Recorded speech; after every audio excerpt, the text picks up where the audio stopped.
ഗുരുവായൂരമ്പല നടയിൽ ഒരു ദിവസം ഞാൻ പോകും, ഗോപുരവാതിൽ തുറക്കും, ഞാൻ ഗോപകുമാരനെ കാണും. 50 വർഷങ്ങൾക്ക് മുമ്പ് യേശുദാസിനു വേണ്ടി വയലാർ എഴുതി ദേവരാജൻ മാസ്റ്റർ സംഗീതം പകർന്ന് യേശുദാസ് തന്നെ പാടിയ ഒരു ഗാനമാണിത്. വയലാർ പാട്ടെഴുതിയിട്ടും പ്രസംഗിച്ചിട്ടും സാംസ്കാരിക കേരളം ഒന്നടങ്കം ശബ്ദമുയർത്തിയിട്ടും യേശുദാസിന് ഇന്നുവരേക്ക് ഗുരുവായൂർ അമ്പലത്തിൽ കയറാൻ കഴിഞ്ഞിട്ടില്ല. ഭക്തിയില്ലാഞ്ഞിട്ടല്ല, മനുഷ്യൻ സൃഷ്ടിച്ച മതങ്ങളുടെ അന്ധമായ കാഴ്ചപ്പാടുകൾ മൂലം മാത്രം. ഗാനഗന്ധർവൻ യേശുദാസിന്റെ ജീവിതത്തിൽ അർഹതയുണ്ടായിട്ടും നടക്കാതെ പോയ 2 കാര്യങ്ങളിൽ ആദ്യത്തേതാണിത്.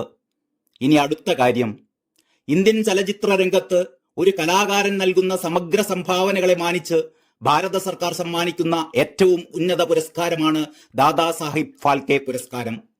ഇന്ത്യൻ സിനിമയുടെ പിതാവായി വിശേഷിപ്പിക്കപ്പെടുന്ന ദാദാ സാഹിബ് ഫാൽക്കെയുടെ സ്മരണാർത്ഥമാണ് ചലച്ചിത്ര രംഗത്തെ സമഗ്ര സംഭാവനയ്ക്കുള്ള ഈ പുരസ്കാരം 1969 മുതൽ നൽകപ്പെടുന്നത്.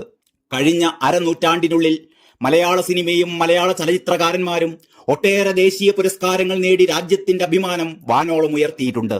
പക്ഷേ ഒരേ ഒരു തവണ മാത്രമാണ് അടൂർ ഗോപാലകൃഷ്ണനിലൂടെ രാജ്യത്തിന്റെ ഏറ്റവും വിശിഷ്ടമായ ഈ പുരസ്കാരം കേരളത്തിന്റെ മണ്ണിലേക്ക് കടന്നു വന്നിട്ടുള്ളത്. മറ്റു പല സംസ്ഥാനങ്ങളിലെയും ചലച്ചിത്രകാരന്മാർക്ക് കിട്ടിയതിന്റെ പകുതി ആദരവ് പോലും നമ്മുടെ സംസ്ഥാനത്തിന് ലഭിച്ചിട്ടില്ല എന്നുള്ളത് ഏറെ ഖേദകരമാണ്. ഇന്ന് ഇന്ത്യയിൽ ജീവിച്ചിരിക്കുന്ന ചലച്ചിത്ര പ്രതിഭകളിൽ ഈ പുരസ്കാരത്തിന് ഏറ്റവും അർഹനായ വ്യക്തി സാക്ഷാൽ KJ യേശുദാസ് ആണെന്ന് നിസ്സംശയം പറയാം. അദ്ദേഹത്തിന് ഇതുവരെ കിട്ടിയിട്ടുള്ള ബഹുമതികളിലേക്ക് നമുക്കൊന്ന് കണ്ണോടിക്കാം. 1973 പത്മശ്രീ, 2002 പത്മഭൂഷൺ, 2017 പത്മവിഭൂഷൺ, 2008 സംഗീത നാടക അക്കാദമി പുരസ്കാരം, 8 വട്ടം ഭാരതത്തിലെ മികച്ച ചലച്ചിത്ര പിന്നണി ഗായകൻ, 25 തവണ കേരള സർക്കാരിന്റെ മികച്ച ചലച്ചിത്ര പിന്നണി ഗായകനുള്ള പുരസ്കാരം, 8 തവണ തമിഴ്നാട് സർക്കാരിന്റെ മികച്ച ചലച്ചിത്ര പിന്നണി ഗായകനുള്ള അവാർഡ്, 5 തവണ കർണാടക സർക്കാരിന്റെ മികച്ച ചലച്ചിത്ര പിന്നണി ഗായകനുള്ള പുരസ്കാരം, 6 തവണ ആന്ധ്രാപ്രദേശ് സർക്കാരിന്റെ മികച്ച ചലച്ചിത്ര പിന്നണി ഗായകനുള്ള പുരസ്കാരം, 1 തവണ പശ്ചിമ ബംഗാൾ സർക്കാരിന്റെ മികച്ച ചലച്ചിത്ര പിന്നണി ഗായകനുള്ള അവാർഡ്, കേരള സർക്കാരിന്റെ സ്വാതി പുരസ്കാരം, 2011 സ്വരലയ പുരസ്കാരം. ഇത്രയും പുരസ്കാരങ്ങൾ നേടിയ ഒരു വ്യക്തിയെ ഇനിയും ദാദാ സാഹിബ് പുരസ്കാരത്തിന് പരിഗണിക്കാത്തത് എന്തുകൊണ്ടാണ് എന്ന് മനസ്സിലാകുന്നില്ല. കേരളം ലോകത്തിന് പല മഹാപ്രതിഭകളെയും സംഭാവന ചെയ്ത ചരിത്രമുണ്ട്. ആ നിരയിലേക്ക് നിസ്സംശയം ചൂണ്ടിക്കാട്ടാവുന്ന മറ്റൊരു പേരാണ് മലയാളികളുടെ സ്വകാര്യ അഹങ്കാരം എന്ന് തന്നെ വിശേഷിപ്പിക്കാവുന്ന ഗാനഗന്ധർവൻ KJ യേശുദാസ്. കഴിഞ്ഞ അരനൂറ്റാണ്ടായി യേശുദാസിന്റെ ഗന്ധർവനാദം റേഡിയോയിലൂടെയും ടിവിയിലൂടെയും തിയേറ്ററുകളിലൂടെയും കമ്പ്യൂട്ടറിലൂടെയും മൊബൈൽ ഫോണിലൂടെയും എന്ന് വേണ്ട പഴയ കല്യാണ വീട്ടിലെ കോളാമ്പി മുതൽ തകർപ്പൻ DJ പാർട്ടികളിലൂടെ വരെ മലയാളികളെ ആഹ്ലാദിപ്പിച്ചുകൊണ്ടേയിരിക്കുന്നു. യേശുദാസിന്റെ ഒരു പാട്ടെങ്കിലും മൂളാത്ത ഒരൊറ്റ ദിവസം പോലും നമ്മുടെ ജീവിതത്തിൽ കടന്നു പോകില്ല എന്നുകൂടി ഓർക്കുമ്പോഴാണ് ഈ അതുല്യ ഗായകൻ മലയാളിയുടെ ജീവിതത്തിൽ സൃഷ്ടിച്ച സ്വാധീനം എത്രമാത്രമാണെന്ന് മനസ്സിലാകുക. ദൈവങ്ങൾ പോലും അവരുടെ മതവിഭാഗങ്ങളിൽപ്പെട്ടവരുടെ ആരാധന മാത്രമാണ് പിടിച്ചു പറ്റുന്നതെങ്കിൽ യേശുദാസിന്റെ സംഗീതത്തിന് ജാതിയില്ല, മതമില്ല, രാഷ്ട്രീയമില്ല, വർഗഭേദമില്ല, പണ്ഡിതനെന്നോ പാമരനെന്നോ വ്യത്യാസമില്ല, പാവപ്പെട്ടവനെന്നോ പണക്കാരനെന്നോ ഉച്ചനീചത്വമില്ല. ഈ ഭൂമണ്ഡലത്തിൽ എവിടെയൊക്കെ മലയാളി ചെന്നെത്തിയിട്ടുണ്ടോ അവിടെയൊക്കെ യേശുദാസിന്റെ ഗന്ധർവനാദവും ചെന്നെത്തിയിട്ടുണ്ട് എന്നുള്ളത് ഏതൊരു മലയാളിക്കും അഭിമാനകരമായ കാര്യം തന്നെയാണ്. 1962 കാൽപ്പാടുകൾ എന്ന ചിത്രത്തിൽ കേരളത്തിന്റെ നവോത്ഥാന നായകനായ ശ്രീനാരായണ ഗുരുദേവൻ രചിച്ച ജാതിഭേദം മതദ്വേഷം എന്ന ശ്ലോകം പാടിക്കൊണ്ടാണ് യേശുദാസ് പിന്നണി ഗാനരംഗത്ത് പ്രവേശിക്കുന്നത്. 1964 ഏപ്രിൽ 10 പ്രദർശനത്തിന് വന്ന മണവാട്ടി എന്ന ചിത്രത്തിലെ ഇടയകന്യകയെ പോവുക നീ എന്ന ഗാനമാണ് അദ്ദേഹത്തിന് ജനപ്രിയത നേടിക്കൊടുത്തത്. 1964 പ്രദർശനത്തിനെത്തിയ ഭാർഗവീ നിലയത്തിലെ താമസമെന്തേ വരുവാൻ എന്ന മലയാളത്തിലെ ആദ്യത്തെ ഗസൽ ഗാനം അതിമനോഹരമായി പാടിക്കൊണ്ട് അതേവരെ മലയാളത്തിൽ പാടിയിരുന്ന എല്ലാ ഗായകരെയും യേശുദാസ് നിഷ്പ്രഭരാക്കി കളഞ്ഞു.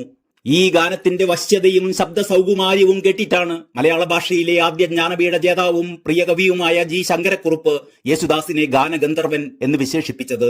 അന്നു മുതൽ അദ്ദേഹം കേരളത്തിന്റെ മാത്രമല്ല ഭാരതത്തിന്റെ തന്നെ ഗാനഗന്ധർവനായി മാറി. തൊട്ടടുത്ത വർഷം പുറത്തു വന്ന റോസി എന്ന ചിത്രത്തിലെ അല്ലിയാമ്പൽ കടവിലെന്നരയ്ക്കു വെള്ളം എന്ന ഗാനം KP ഉദയഭാനുവിനെ കൊണ്ട് പാടിപ്പിക്കാനാണ് സംഗീത സംവിധായകനായ ജോബ് തീരുമാനിച്ചിരുന്നത്.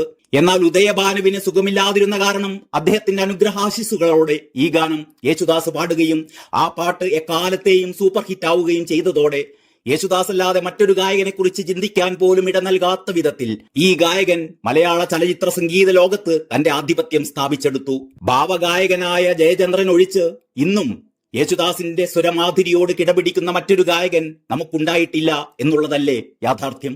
1969 കേരള സർക്കാർ ചലച്ചിത്ര പുരസ്കാരങ്ങൾ ഏർപ്പെടുത്തുന്നത്. നീലായുടെ കുമാരസംഭവം എന്ന ചിത്രത്തിലെ പൊൽത്തിങ്കൾ കല പൊട്ടുതൊട്ട എന്ന ഗാനം ആലപിച്ചതിന് മികച്ച ഗായകനുള്ള പുരസ്കാരം ആദ്യമായി യേശുദാസിനാണ് ലഭിച്ചത്. അതൊരു തുടക്കം മാത്രമായിരുന്നു. പിന്നീട് 25 തവണ മികച്ച ഗായകനുള്ള സംസ്ഥാന പുരസ്കാരം ഗാനഗന്ധർവനെ തേടിച്ചെന്നു. KT മുഹമ്മദിന്റെ അച്ഛനും ബാപ്പയും എന്ന ചിത്രത്തിലെ മനുഷ്യൻ മതങ്ങളെ സൃഷ്ടിച്ചു എന്ന ദാർശനിക പ്രസക്തിയുള്ള ഗാനത്തിന് ദേശീയ പുരസ്കാരം ലഭിച്ചതോടുകൂടി ദേശീയ പുരസ്കാരം നേടുന്ന ആദ്യ മലയാളി ഗായകനായി മലയാളികളുടെ പ്രിയപ്പെട്ട ദാസേട്ടൻ. 1964 ബൊമ്മൈ എന്ന സിനിമയിൽ നീയും ബൊമ്മൈ ഞാനും ബൊമ്മൈ എന്ന ഗാനം പാടിക്കൊണ്ടാണ് തമിഴിലും യേശുദാസ് തന്റെ സംഗീത ജൈത്രയാത്ര ആരംഭിച്ചത്. തെലുങ്കിൽ ദാസരി നാരായണ റാവുവിന്റെ മേഘസന്ദേശം എന്ന ചിത്രത്തിലെ ആകാശദേശാന എന്ന ഗാനത്തിനും ഹിന്ദിയിൽ ചിച്ചോർ എന്ന ചിത്രത്തിൽ രവീന്ദ്ര ജെയിൻ ഒരുക്കിയ ഗോരി തേരാ ഗാവു ബഡാ പ്യാര എന്ന ഗാനത്തിനുമൊക്കെ മികച്ച ഗായകനുള്ള ദേശീയ പുരസ്കാരങ്ങൾ ലഭിച്ചതോടെ അക്ഷരാർത്ഥത്തിൽ അദ്ദേഹം ഭാരതത്തിന്റെ ഗാനഗന്ധർവനായി മാറുകയായിരുന്നു. ഹിന്ദി സിനിമാ ലോകത്തിന് യേശുദാസിനെ പരിചയപ്പെടുത്തിയ കവിയും സംഗീത സംവിധായകനും ഗായകനുമായിരുന്ന രവീന്ദ്ര ജെയിൻ ഭാരതത്തിന്റെ ശബ്ദമെന്നാണ് ഈ മഹാഗായകനെ വിശേഷിപ്പിച്ചത് എന്നോർക്കുക. ജന്മനാന്ധനായിരുന്ന രവീന്ദ്ര ജെയിൻ ഒരു പത്രലേഖകനുമായുള്ള അഭിമുഖത്തിൽ പറഞ്ഞത് ഇങ്ങനെയാണ്: എനിക്ക് കാഴ്ച കിട്ടിയാൽ കൊള്ളാമെന്നുണ്ട് യേശുദാസിനെ ഒന്ന് കാണാൻ. ഇന്ത്യയിൽ കാശ്മീരി, ആസാമീസ് ഭാഷകൾ ഒഴിച്ച് മറ്റെല്ലാ ഭാഷകളിലും പാടാനുള്ള അപൂർവഭാഗ്യമുണ്ടായ ഗായകനാണ് യേശുദാസ്.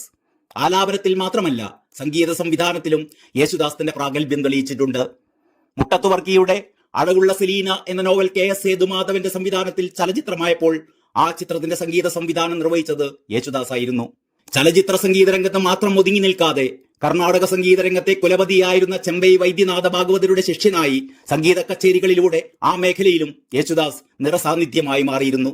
യേശുദാസ് ഇന്ത്യൻ ചലച്ചിത്ര ഭൂമികൾക്ക് നൽകിയ സംഭാവനയുടെ 1/4 പോലും നൽകാത്തവർ ദാദാസാഹിബ് ഫാൽക്കെ പുരസ്കാര തിളക്കത്തിൽ മിന്നിത്തിളങ്ങുന്നത് കാണുമ്പോൾ വിഷമം തോന്നാറുണ്ടെങ്കിലും പൊന്നിൻകുടത്തിനെന്തിനാണ് പൊട്ട് എന്ന പഴമൊഴിയാണ് ഓർമ്മയിൽ തെളിയുക.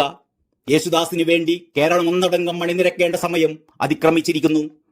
സതീഷ് കുമാർ, വിശാഖപട്ടണം തയ്യാറാക്കിയ റിപ്പോർട്ട്. പാട്ടോർമ്മകൾ @ 365.